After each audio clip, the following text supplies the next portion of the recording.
National Infrastructure Fund. What is it all about? People have not understood this fund. Many people ask me questions that clearly are irrelevant. So I realize Kenyans have not understood what we are trying to do. What we are saying is this: the economy we have today is struggling still. It was worse. Let me just share this with you, ladies and gentlemen.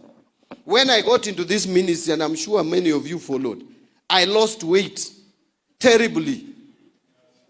I thought of running away from the ministry. But I say, if I run away, who will do it? Someone must do it. Because I got into the ministry, and unafika 15th of the following month na hata hujamaliza kulipa mshahara ya wafanyakazi wa serikali. And the debts are coming for payment. You don't know whether you are going to pay or not. We say this every day. Some of you think it is a joke. IMF categorized Kenya among 5 other countries in Africa which were going to default. Not if, when. All those 5 countries have defaulted. It's only Kenya which has not defaulted. And by the way, you people don't know what a sovereign debt default means. If a country defaults in paying debt, the first thing is all public servants must take salary cuts.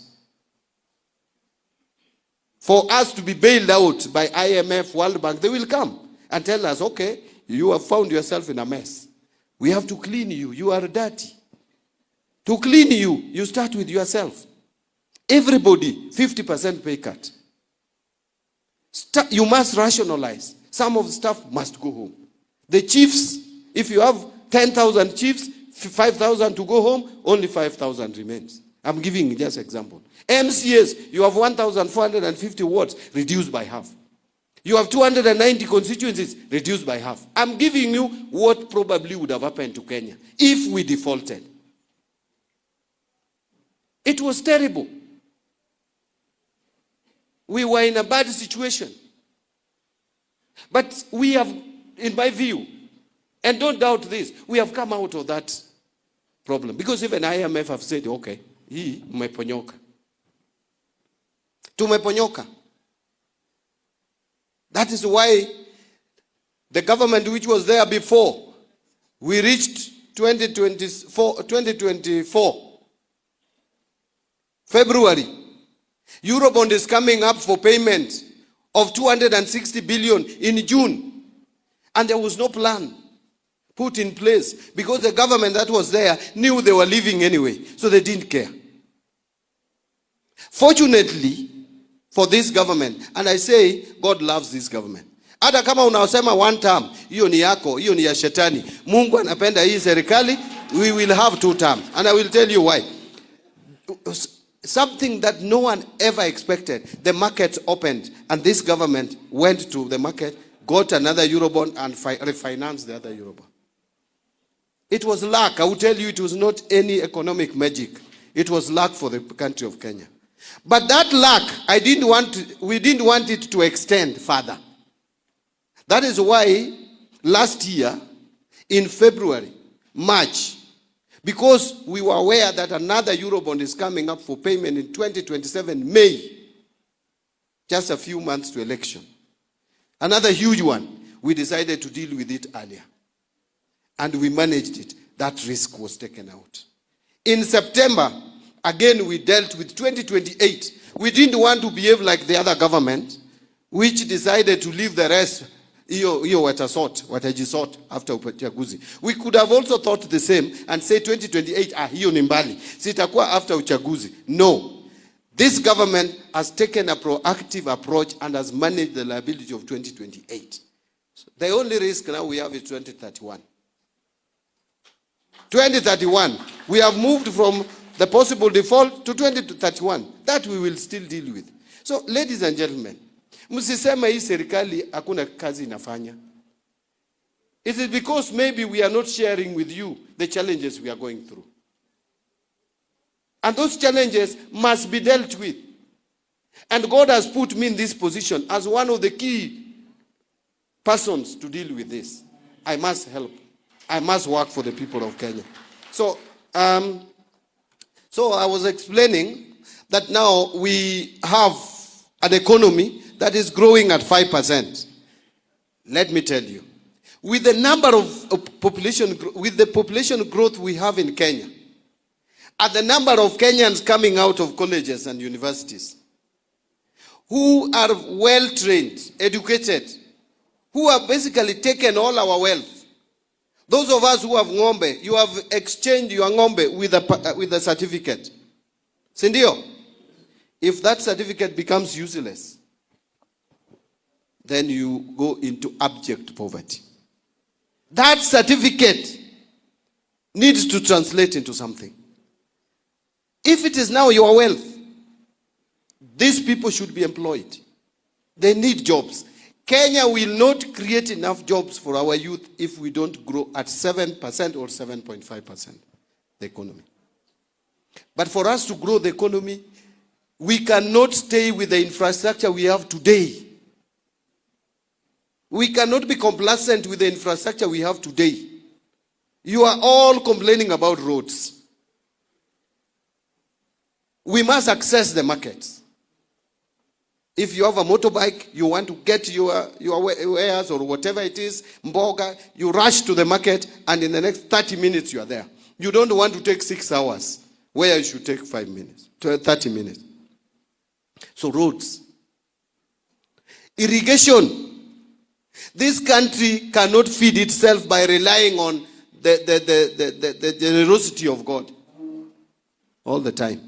Rain. We must irrigate. Our airport, you saw the president speak about it yesterday. It's a shame. It is terrible. For an economy which is the largest in the region. We are number 1 in East and Central Africa. We are number 6 in Africa.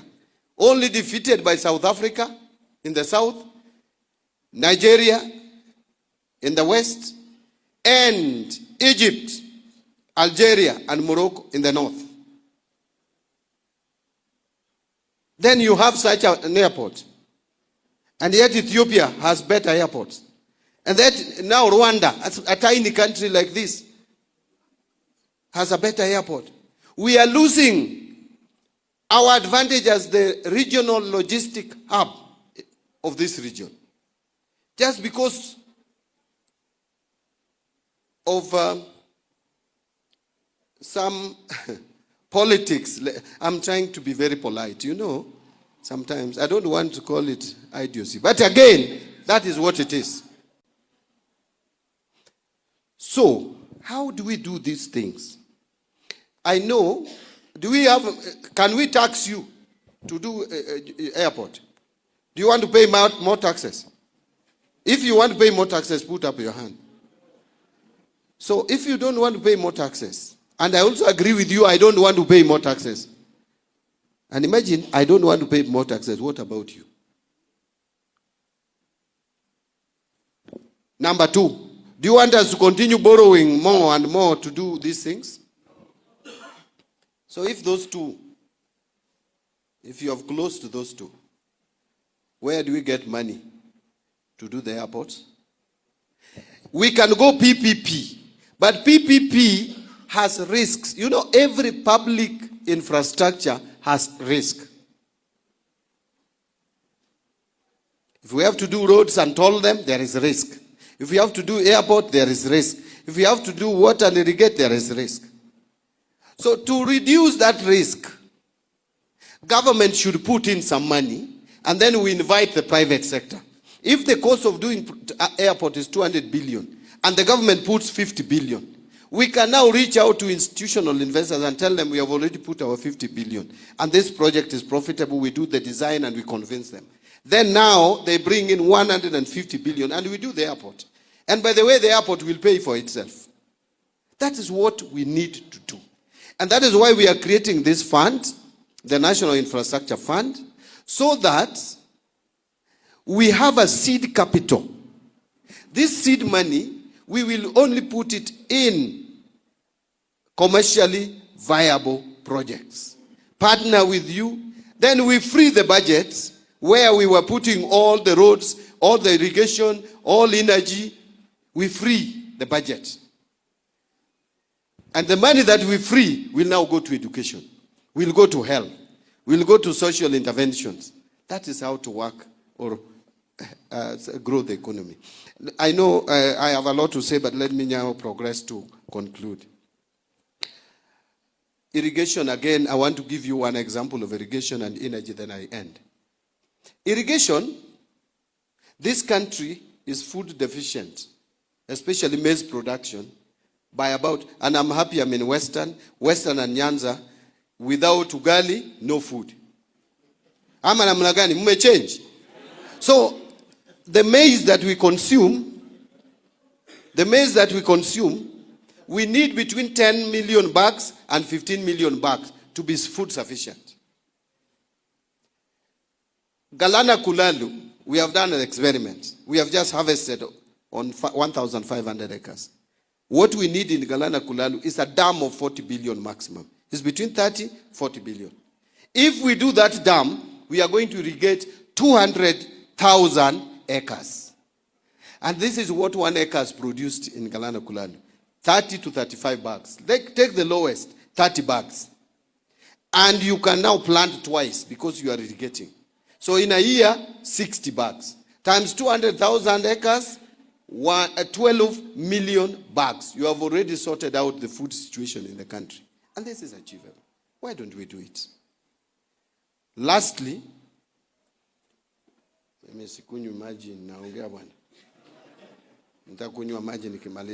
lastly is the energy. Nyinyi kila saa power blackout. Ama hapa Kakamega power is reliable. You cast Wandai every day. Wandai anafanya kazi gani?